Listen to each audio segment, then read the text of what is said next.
there, this is Rose and welcome to my channel. Today I'm sharing to you how to make lumpiang gulay.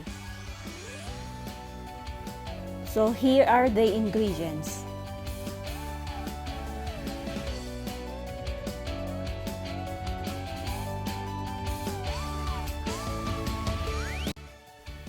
So let us start. Prepare all the vegetables.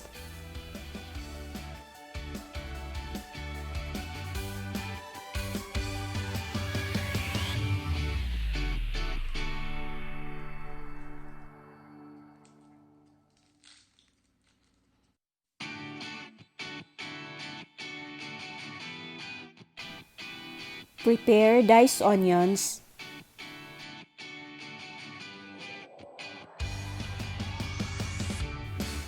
minced garlic,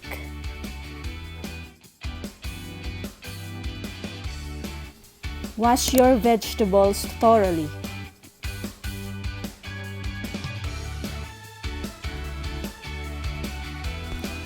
Slice the carrots thinly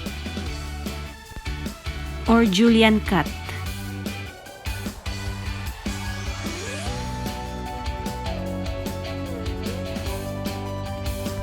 Thinly slice the green beans.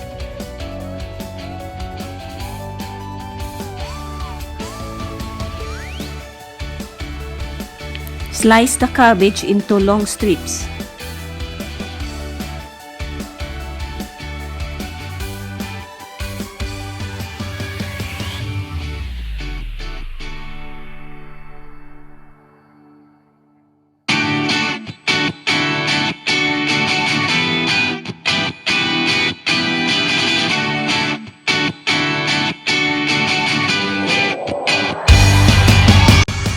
So now, prepare your cooking pot and put in medium heat. And add some oil. Sauté onion.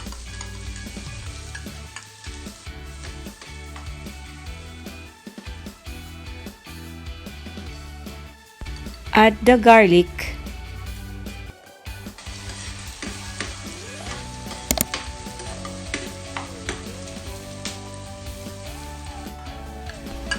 Add the minced chicken.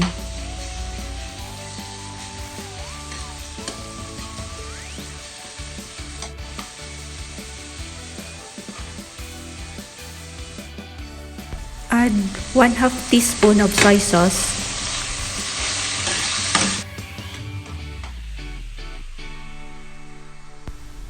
Cover to simmer for 5 to 10 minutes or until golden brown.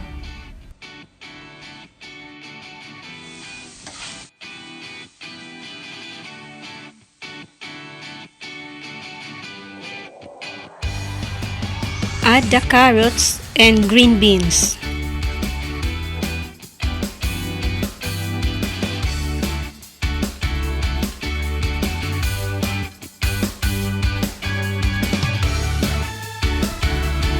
Mix it well.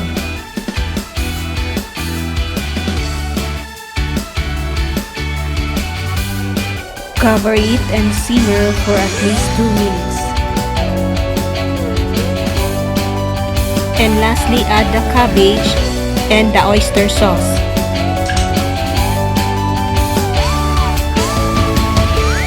Add a pinch of black pepper and seasonings. Add 1/2 teaspoon of fish sauce.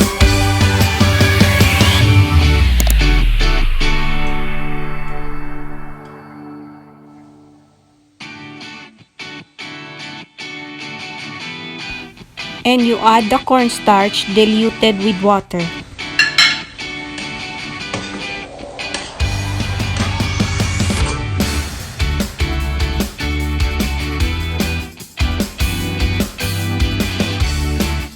Transfer it in a strainer to drain the liquid.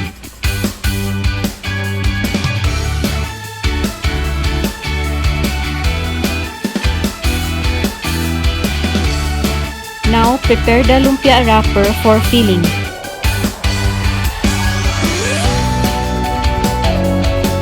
Fill the lumpia wrapper about 1/4 cup of fillings.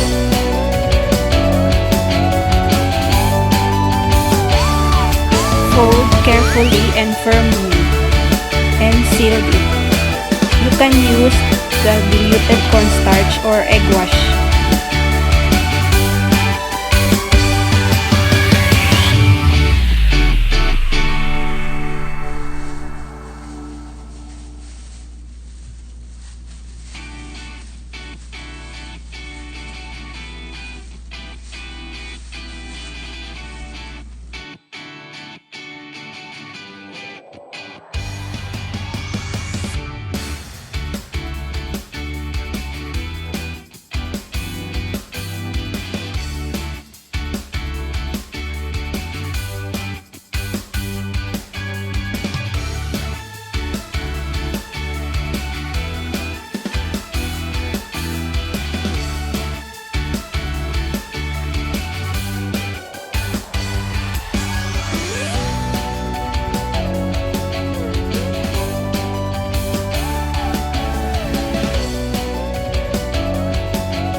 Prepare the pan and put to high heat and add the cooking oil.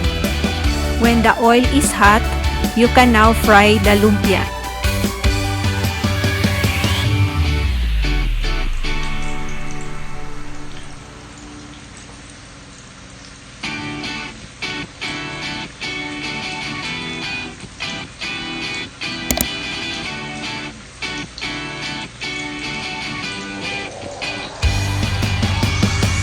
Fry it until golden brown. Place the cooked lumpia in a strainer for oil drips. And here is my lumpiang gulay. Enjoy!